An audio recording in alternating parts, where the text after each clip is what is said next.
back on the record for, there's two cases, State versus Carolyn Latin, Kate State versus Debbie Latin, cause number 17M00155, 17M00154. This case is scheduled for trial starting next Monday.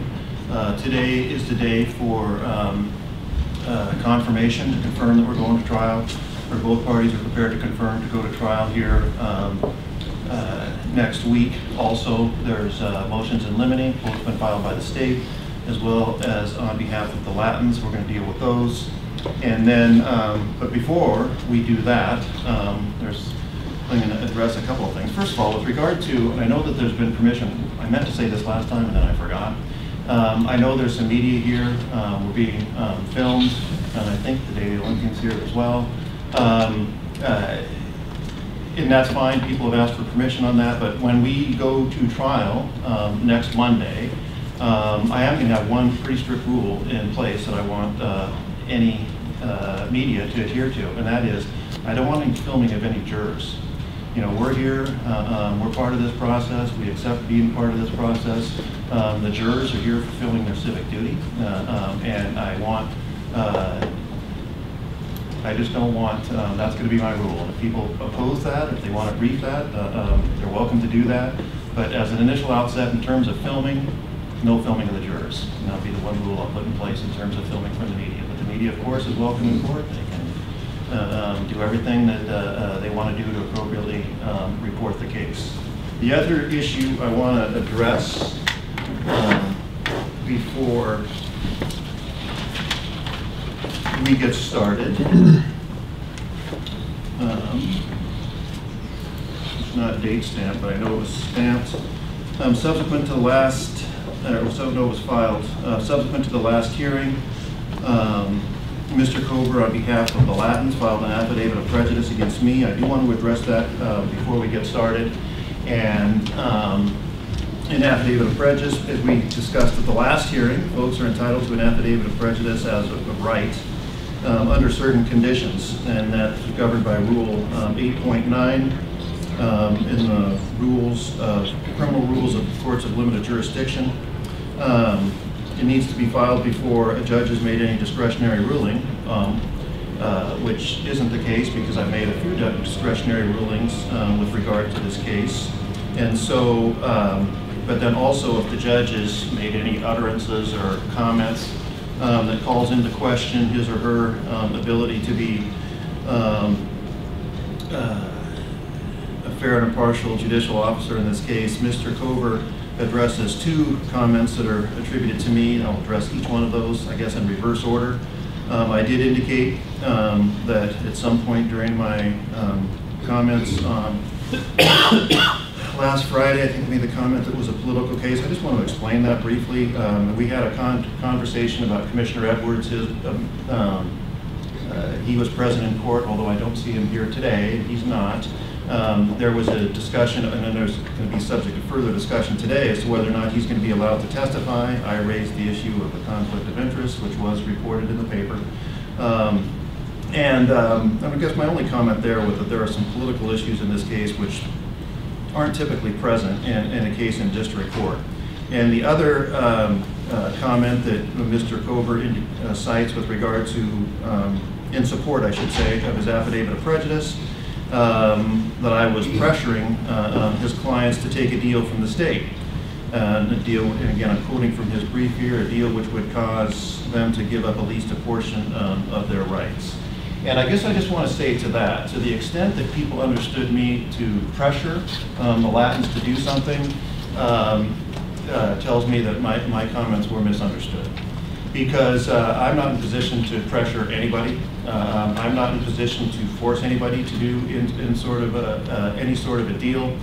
I understand completely that the Latins are feeling a great deal of pressure. I understand completely that they're under a lot of stress. These are stressful events. And my only point in engaging in that discussion last Friday was to make sure that the Latins were completely aware of any possible consequence that could come as a result of a trial. And of course, are under a great deal of stress. Potentially, part of their livelihood is at stake with regard to their ability to own goats. I know this, and they know this, and so of course they're going to be under pressure and stress. And also just to make them aware of the advantages of perhaps settling the case or resolving the case without a trial. The other comment I want to make in regard to that is it's not unusual for me to do that. It's not something that happens just in this case. It doesn't mean I'm prejudging the case in any way, shape, or form. There's small claims, which is a civil matter, but I give a 10 to 15 minute speech in every small claims calendar about the advantage of settling the case without going to trial. And one thing that I didn't say on Friday, which I'll say now, which I probably meant to, but not. The other, one other thing I'll say about resolving a case is when your case gets resolved, everybody, the state, the Latins, they maintain control over what the resolution is. When you choose to go to trial, by definition, you're giving up that control. And you're ceding that control to a jury of 6, and we don't even know who those folks are. They're going to listen to all the evidence, they're going to go back in the deliberation room, and they're going to decide the case, and not me, not you, not anyone are going to have any control over how they choose to decide it. And so I just wanted to put that on the record there as well. And I guess the last thing I'd say, you know, the advantage of resolution was addressed to everyone in the courtroom, including the state. The state has an interest in here, the state has some risk, nowhere near the risk the Latins have. But the state has some risk in this cases as well. So that was the point of that. And the long and the short of all of this is the affidavit of prejudice is going to be denied. I think I've already made discussionary rulings. Those comments that were accurately portrayed and accurately attributed to me, I don't think rise to the level where I need to recuse myself or withdraw based on those comments. And so I'm not going to do that. The affidavit of prejudice is going to be denied. And then there's another issue that I wanted to bring up. That this just occurred to me. I've obviously been thinking about this case a lot lately. I didn't think about it a lot before Friday. But I've thought about it a lot from Friday till now. There's another issue I want to bring up, and I want to make sure. And I think I've done several hearings in this case. I know Judge Buckley did the initial hearing. I don't know, and I know this hasn't come up in front of me, but I want to bring it up now. And I don't know whether it came up in front of Judge Buckley or not, and that is the concept of a conflict between clients. There's 2 defendants here, and they're both entitled to counsel. They're both entitled to separate counsel. And they have chosen to, Mr. Cover is representing both of them, and I don't know what the evidence is going to be in this case, but I could conceive of a situation where one person becomes apparent that maybe one person's responsible for care of the goats and the other one's not, and then that puts Mr. Cover in a position to advocate for one client to the detriment of the other. And that can happen. It does happen where single attorneys represent dual clients, or sometimes even more. But if that's the case, I'm going to want a written waiver and acknowledgement of that issue, and that the Latins are waiving that issue with regard to a conflict of interest in this case, and we'll need that before trial starts on Monday. And I think those are the extent of, with that, we will confirm for trial, we'll review motions in limine, and go from there. So, I have something for the court, if I may, Your Honor. You may. I'd like to speak to your point about RPC 1.7 and the conflicts. I was informed this morning by one of my clients, by Debbie Latin, that she would like the opportunity to consult with her own counsel at this point. I had informed them of the ins and outs of RPC 1.7 when our representation started, and I believe that I put some matter regarding that on the record. However, my client has now indicated that she would really like the chance to talk with that counsel, because me and the state have had some conference, as you requested, since our last hearing. And so respectfully, I would like to continue this matter so that Ms. Latin can avail herself of other counsel, and that we can cure the conflict properly, Your Honor. How long are you asking for a settlement for? I mean, I will say maybe this isn't the best reason, but you know, typically trials are one day in district court. This trial has been set for a long time. I anticipate this trial could go, given the number of witnesses, and I'm not going to bore you with all the internal gymnastics that we've done to make sure that we can get this trial started on Monday and get it in time, but trust me, there's been a lot of them. And so that actually raises another issue. It would have been helpful to bring this up a bit before today, the confirmation hearing. But go ahead, I'll answer my question, and then I'm going to hear from the state.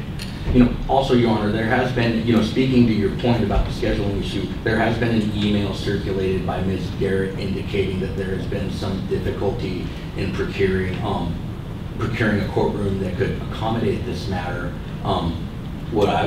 My clients are more than willing to waive their speedy trial rights for another 90 days in order to cure this issue properly.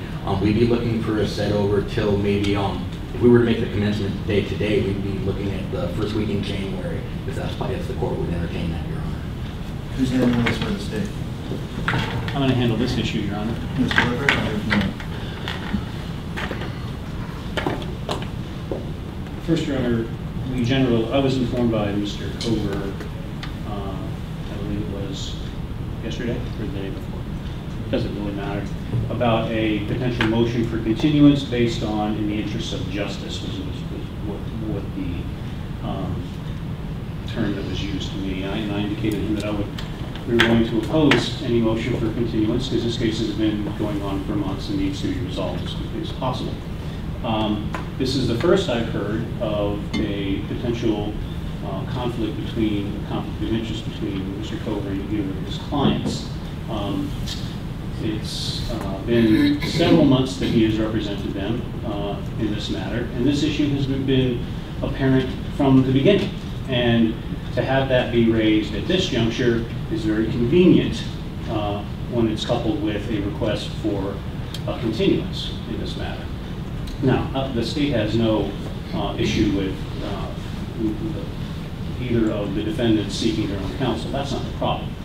The issue that I see is, one, that this was timed in order to conveniently support a motion for continuance out till the first week of January, Your Honor. I see no reason why that should be granted, at least a continuance of that length. The state has gone to considerable trouble to subpoena a number of witnesses. You've seen the witness list, and all of those witnesses are prepared to come to trial on Monday, and that's when we expected to try this case. The real question here is, can I demonstrate some prejudice about that? And the answer to that question is probably not, except to the extent that delay does not necessarily inure to the benefit of this case in the interest of justice, and it also increases the potential the costs that are being incurred by hoofed animal rescue that have these goats in their possession, and which eventually, should the state prevail in this case, will be transferred to the defendants. I believe that particular issue is one that needs to be considered by the court in determining whether a continuance should be granted and how long such a continuance should be. But I'm not sure that I can offer the court a good reason to not allow Ms. Lattin to, Betty Lattin to seek counsel somewhere else. But it is interesting to the state that this comes at this late time when it's coupled with this request. So we generally oppose the continuance, and we would request that the court not grant a continuance in this case. It is now Wednesday. This case is scheduled to go to trial on Monday. That seems to me enough time for Ms. Lattin to seek counsel to determine whether she wants to, whatever course of action she wishes to take. There's a potential for, under the statute, for posting a bond to secure the coverage of the costs of the incurred by the hoofed animal rescue in this matter. I'll wait, Your Honor. We can discuss that later, but that's also a potential out there should you continue this mistake. Thank you, Your Honor. Mr. Cover? Yes, Your Honor. This request. Hang on just a second. This just occurs to me now, and that is, Mr. Lippert said that he had heard you may be asking for continuance prior to today, just for the interest of justice. And now that this conflict issue, which again occurred to me over the weekend in thinking about this case, that I thought needed to be on the record. And so I guess there's another alternative, which is today is Wednesday. You said confirmation to Friday. Well, I'm not here on Friday, but I mean, give her 2 days and then read back and confirm on Friday, unless you're not going to be ready for trial. Well, if you're not ready, then that's a separate issue. And I know that this case has been around for 90 days. I get that, but it's been in the initial 90 days. And so I guess I'll throw that back to you. And I'm just kind of thinking out loud. This is the first I've heard of continuances right now. Yeah, well, and so, go ahead.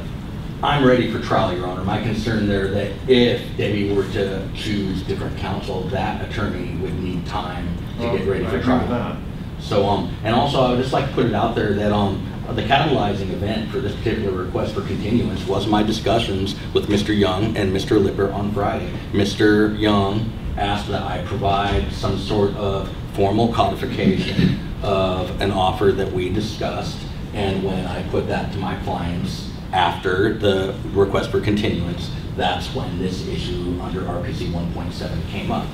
So, I mean, if the court is not amenable to continuing it until after the new year, we're sensitive to that.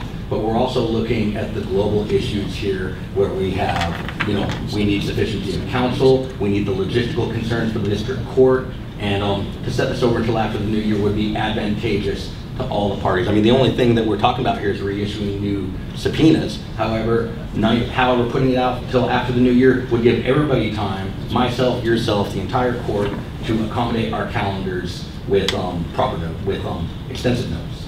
Thank you. Just one point of clarification.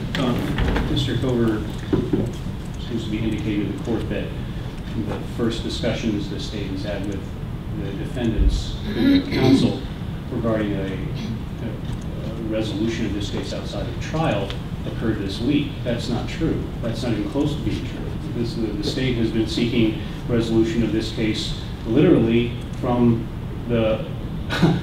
from before it was charged, which is why it wasn't charged within 14 days of the seizure of the goats. So I just want to make it clear for the court that again, this potential conflict has been apparent for months, and to raise it now,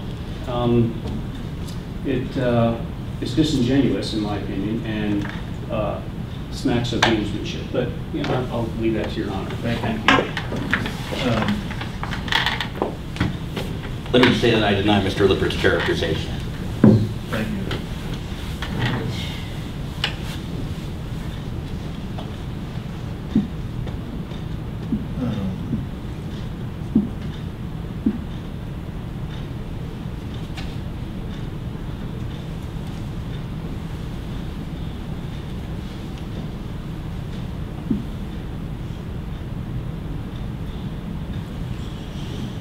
Hang on just a second. Can you get that there?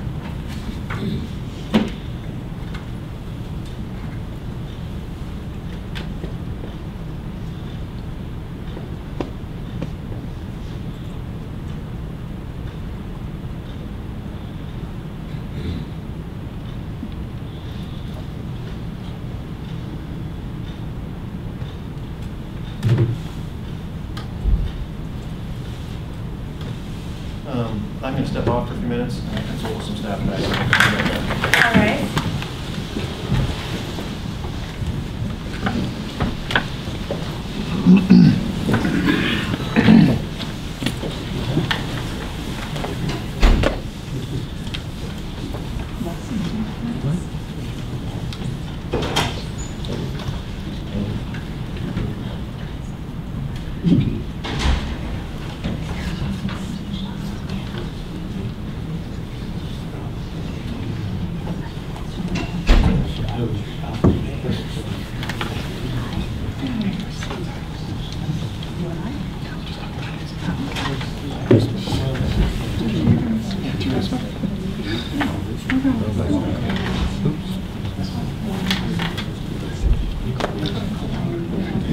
The state has the case, they prosecute within 30 days.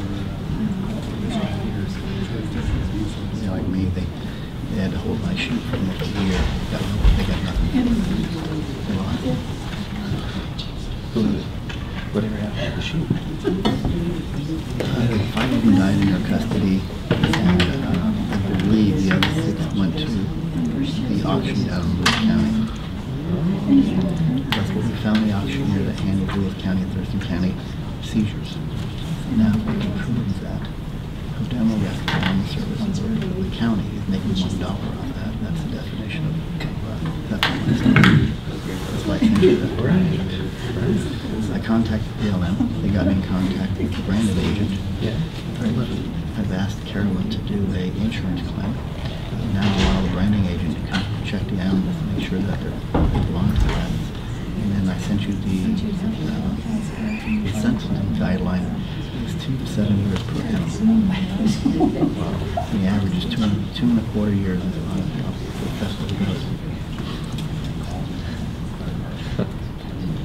So how would they do that if they found that would be the individuals over there that are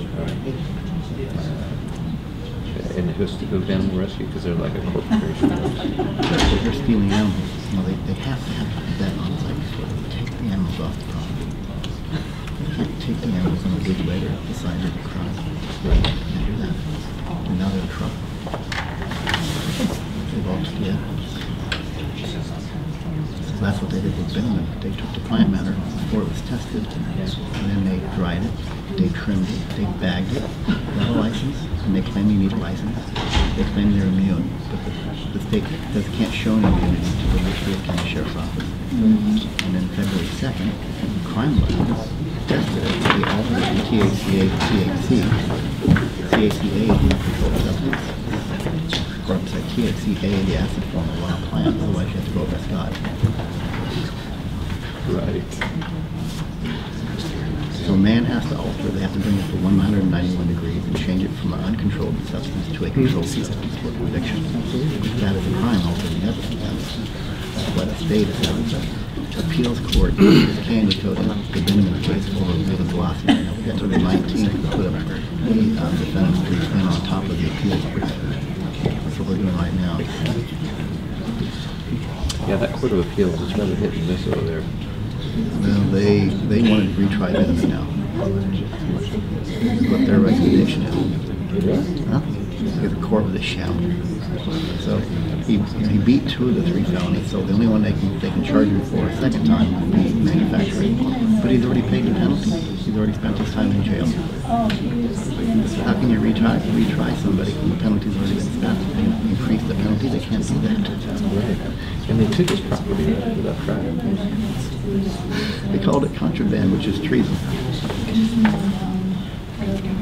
And this is what, I mean, trying to get their own, see, like, when you're dealing with Walmart and you got their own human relations dealing with the employees of Walmart doing crimes, you know, they don't eat their own. But this is the struggle we're having with this system. That's why I'm always taking it to the feds. Asking them for some clarity because it's all bankruptcy. It's all about taking property and giving it to the bankers. But when the actors are self-enriching themselves, then it's affecting your freedom and my freedom. We're not going to buy ourselves out of bankruptcy. They're robbing us. They take away our land and our ability to do sweat equity. We'll never get the bankruptcy paid for. That makes sense? Yeah. It's all bankruptcy court. There's no law here. All statutes. They just talk about the bond. Yeah, they want to see this is the thing about it. Glad to put a bond on their goats. That means they're contracted. Right. So you hire a roofer, he has a bond. Right. If you want that roofer to show up and he says, I'm not going to contract with you, but you force him, and he's not bonded, and like what and his roof, then your roof leaks now because he didn't want to be there in the first place. I'm not going to fall past that. So I never bonded my sheep. I told the prosecutor, I'm not contracting with you. I don't bond. I'm not making this paper value. No, it's paper worthless. That's why they had to drop everything. I think that's what they do.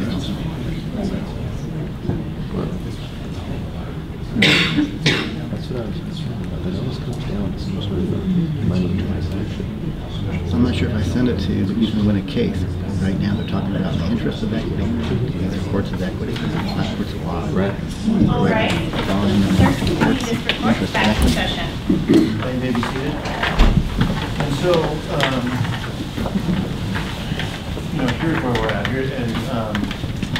Leopard, I'm going to speak mainly to you.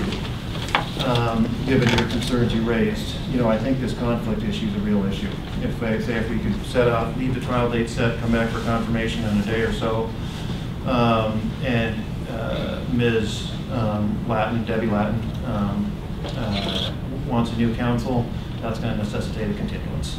If she comes back and says, no, we're all going with Mr. Cover, and a conflict develops at trial, that could create a whole host of issues that would make us have to try this thing again, which I would like to avoid. And so for those reasons, I'm going to go ahead and continue the case, as long as there's waivers filed.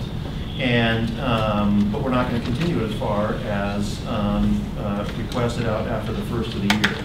And what I want back there was I wanted to check with my bosses, the calendaring coordinators, and arrived at a date that would work for the court. It would start on December 4th. That's a little less than 60 days. I think that's sufficient time for Debbie Lattin to consult with counsel.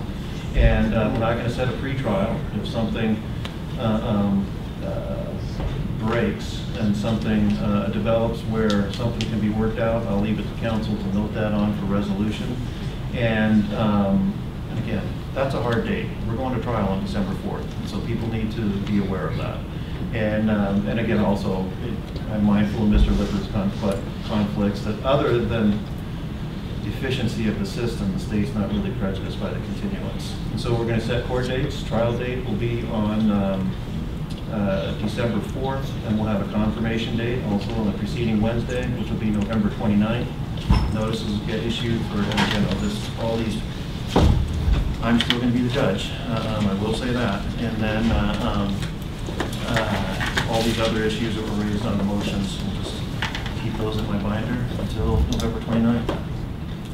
Anybody have any questions? And again, unless that date is, again, I'm throwing these dates here right now. If that becomes, I know we're getting into the holiday season where, after Thanksgiving, but before Christmas, there's kind of a gap there. And again, I'm just setting these dates now. If that becomes insurmountable for anyone on either side, you can let me know and we can talk about that as well. But that's what I've been trying to do for today. And then Mr. Cover, do you have waivers from your clients? And let me know when you do.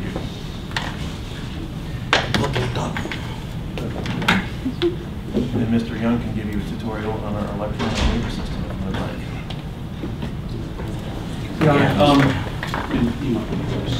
There was, and at the risk of belaboring this, but I want to make sure that everything that we can take care of now is taken care of. Mr. Cover filed a motion for an emergency return of the animals to the Lattins, and that motion has not been addressed. And Mr. Cover did mention it the other day, but if we're going to take this case out to December 4th, I don't know if that's still, if he wants to withdraw that motion, if he wants to make the motion, where we're at, but I don't know where the court stands on that as well. Well, I'll tell you where, before I walked out here the first time, my inclination was, frankly, I wasn't going to enter an order to move the goats at this point in the proceedings. The trial was set for next week, and I had planned to say we'll let the outcome of the trial determine what happens with the goats. Had we gone to trial and the Lattins would have been found guilty, the goats obviously would have stayed where they were. Had they been found not guilty, the goats would have been back, and that's my inclination, is to remain of that. And that's why also I'm not setting the trial over for as long as initially requested. Those are my thoughts on that. Your Honor, just for the record, when I made that emergency petition, I requested the chief judge of this court for a special setting, because at the time it was an emergency. We're at a point where the damage may be ongoing, and yet, the substantive material damage has been done. So, I guess I would like to strike that motion. However, filed with that motion were several filings that you requested, including the care plan from Dr. Humphrey, as well as other the inspection from September 12th. Right. And I would just ask the court to take notice that those are. I did read that. I was prepared to address all that, but given that you've stricken the motion, you just you can file your waivers, and then I'm going to actually go over your waivers with your clients, and then we're done for today. Great, thank you, Your Honor. Thank you, Your Honor. And if those dates don't work, let the court know right away, please. Thank you for Let clarifying both that. parties know right away, and then we can maybe have a scheduling conference just among the attorneys and me. Very good, Your Honor, thank you.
It overlooks down that way. You guys can check the bills in the county.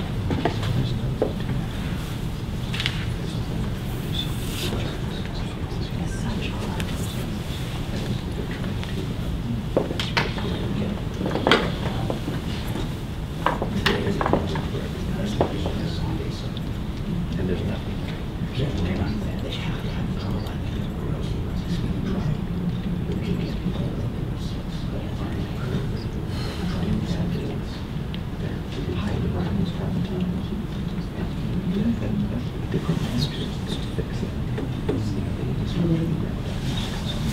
Clean house.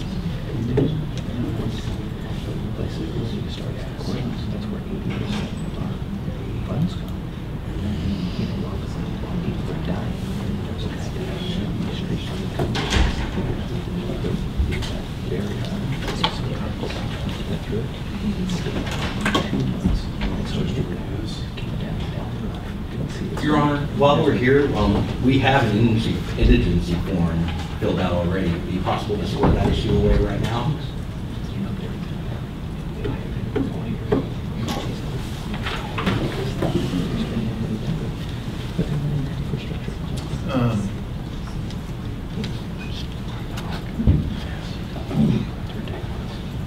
And then on,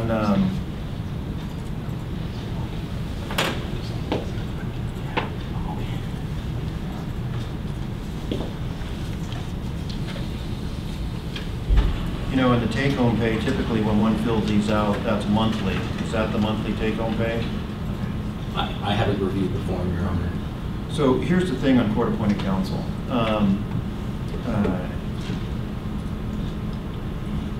You know, we have court calendars dedicated to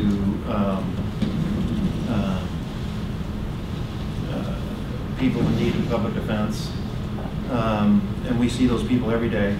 And many of those people literally have nothing. They live out of their cars. They don't know where their next meal's coming from. They live on the street. And I just know because you know, the Latin has a business with a great deal of real property, and perhaps they're eligible for court-appointed counsel. But given the assets that I'm assuming they have based on the reports, at this point I'm not going to appoint an attorney. I'm not going to appoint the Office of Assigned Counsel to represent either one of them. You know, they're going to need to make a stronger showing. But basically, you're asking the taxpayers of Thurston County to provide for the public defense. And given what I know, at least about some of their assets, they're going to need to make a stronger showing before I appoint counsel at this time. We have your ruling. Thank you, Your Honor.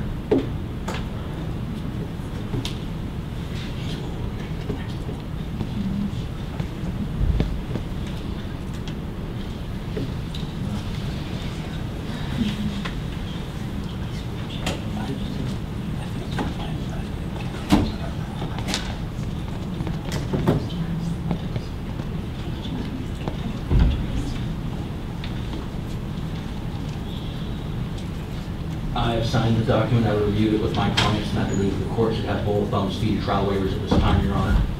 Okay, and then Debbie Latin, when people are charged with a crime, they have a right to be brought to trial within 90 days of their initial arraignment. That's a right. That right is set to expire on October 22nd, I believe. That's a right that's fairly routinely waived. And you understand by signing this waiver, the state now has until January 9th of 2018 to bring you to trial on this charge? And then I'm going to ask you the same series of questions, ma'am. Carolyn Latin, you also have a right to be brought to trial within 90 days of your original arraignment, set to expire on October 22nd. You understand by signing this waiver, the state now has till January 9th of 2018 to bring you to trial on this charge. And I'm sorry, I didn't quite hear you. I apologize. Do you understand that? Okay. Thank you. We'll be adjourned.